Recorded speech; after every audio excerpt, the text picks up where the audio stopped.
Mergem astăzi să rezolvăm o treabă cu o nouă piesă pentru tiburon. Bun, hai să vă povestesc rapid despre ce e vorba. Rămas să-mi pun centura. Deci avem un... hai că pleacă un copyright puternic. Avem un difuzor super mișto, un diffuser pentru spatele mașinii. Și l-am lăsat în casă la un prieten. Mă rog, acasă la un prieten.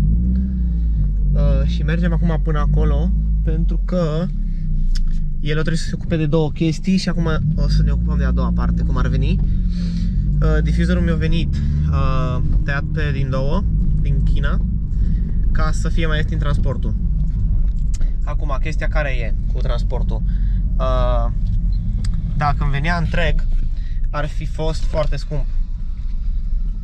Stai, să nu mă motorul. Așa că trebuie să mi-l trimit în două și prietenul meu se pricepe cu fibră de sticlă, așa că m-a ajutat el, a fost foarte de treabă să mă ajute cu treaba asta. Ei, chestia este în felul următor. Este un rear diffuser de Genesis, nu de tiburon.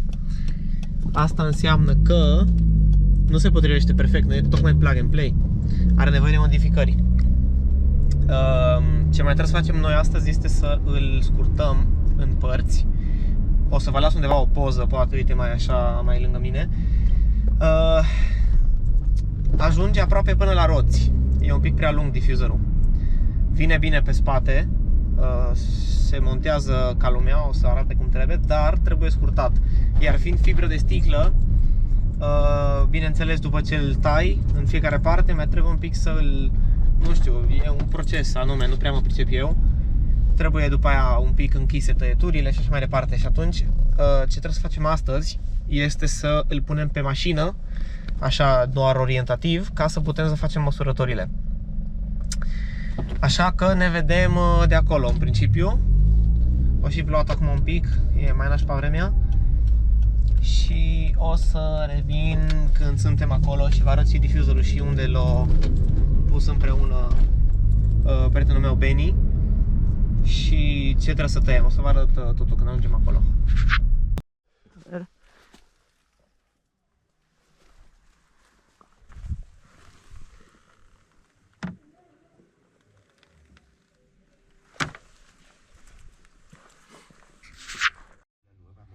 Acum încercăm să-l prindem puțin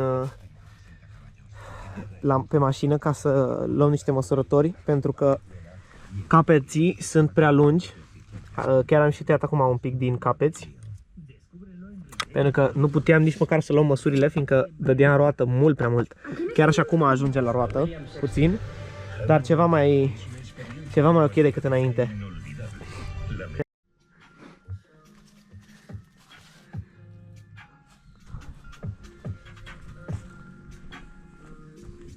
Es verdad que ahí llega a la rueda, o igual, estamos haciendo algo mal, no sé, porque mira, aquí se queda bastante bien, o sea, casi como que... Sí, mucho. O sea, diferencia que flipas. We drop bows on them, drop bows on them, when we... we drop bows on them, drop bows on them, when we...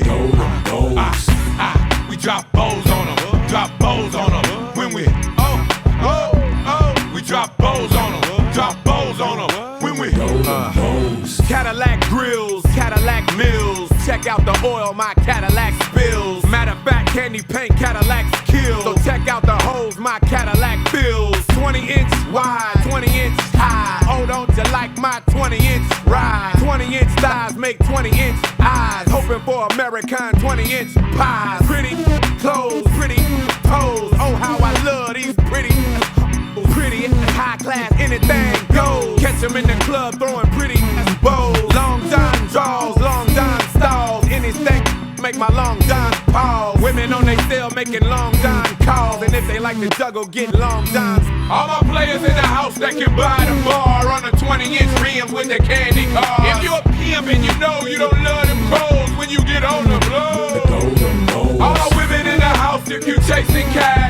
got some big with a mattress. With your 5'5" boots or your open toes when you get on the blow. Dirty South mind blown, dirty South bread. Catfish fried up, dirty South bed. Sleep in a cop picking dirty South bed. Dirty South girls, give me dirty South. Hand me down flip flops, hand me down socks. Hand me down drug dealers, hand me down. Hand me down a 50 pack, switch to sweet box. And good fella rich niggas, hand me down stock. Facem mie, tu dai gaură bașurub subt, să se fileteze în plastic și peste plastic îl lăsăm așa pe deasupra. Știi? Stai că s-a handicapat. Îl lăsăm pe deasupra la piesă de data din plastic și să se înfileteze și între ăsta. Când o să dai vreodată drumul la șurub, o să spice asta, n-are nimic. O pui la loc. O pui la loc, uite și asta. Asta e faptic ca să ai mai mult filet. Da, fi mai tare decât în plastic. Fie mai gros. Mai sigur, pentru că dacă ăsta e zincat și ăsta nu e așa mult elastic el. Ca plasticul. Plasticul, șurubul băgat direct în plastic, cu timpul, cu vibrații, ceva poate să se cedeze, să se fută gaura mai mare și să spice. Să nu mai aibă forță. Între ăsta nu. În ăsta nu o să spice. Așa pe deasupra, să filetează direct în el șurubul de... Super. Asta și aia.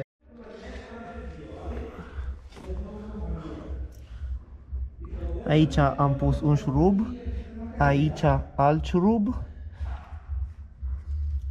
unul aici, nu știu dacă se vede.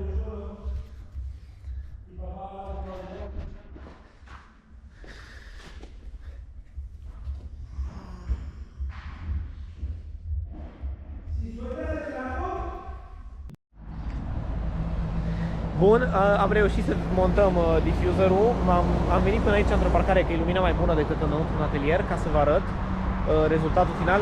Eu sunt foarte mulțumit. Nu ne-a ieșit chiar la nivel profesional, adică n-am mers la un atelier, la un service, la un ceva să ne-l pună. L-am pus cu un prieten, dar hai să vă arăt cum a ieșit. Și așa arată în momentul de față, montat. Sunt mici probleme la fitment, însă e normal pentru că nu e un difuzor de Hyundai Tiburon, e de Genesis. Da? Deci uite, în primul și în primul rând aici mi-o picat perfect, doar că e un pic prea în afară. Noi l-am împins un pic înăuntru, dar fiind fibră de sticlă e periculos să o tensionezi mult pentru că poate crăpa. Apoi, aici la evacuare pică binișor cu bara, însă aici nu pică așa de bine. Apoi, ăsta într-adevăr e puțin așa cumva ridicat. Na, în persoană se vede un pic mai tare că nu pică perfect. Și aici se cam poate vedea, însă nu e așa mare problemă. Aici, bineînțeles, ne lipsește motorul ăla de băieți. Noi avem motorul de fete, 1.6, așa că am decât o evacuare. Difuzorul e gândit pentru două. Aici e mai în interior băgat și cam așa ar trebui de fapt. Uite ce frumos pică aici. Însă aici îmi iese un pic în afară. El oricum era mult mai lung, era cam atât. Țineți minte că am făcut filmări vechi de când era așa. Însă eu zic că per total schimbă și mașina și nu știu frate, mie îmi place. Într-adevăr acum e mai jos spatele față de praguri. Hai să vedem cum se vede și din coace. Bă, sincer, vezi că îmi place. Na, într-adevăr se cunoaște că pragul e mai sus, însă el nu e mai sus de fapt, e o chestie vizuală. El vine până aici. El de fapt cam vine aproape ca și difuzorul. Așa că eu zic că e ok. Și cam așa se prezintă Tiburonul astăzi. Într-adevăr de aici, dacă te uiți, acolo, na, arată un pic amuzant. Asta aici, mă iertați, se mai întâmplă. Și hai să ne băgăm și noi în mașină.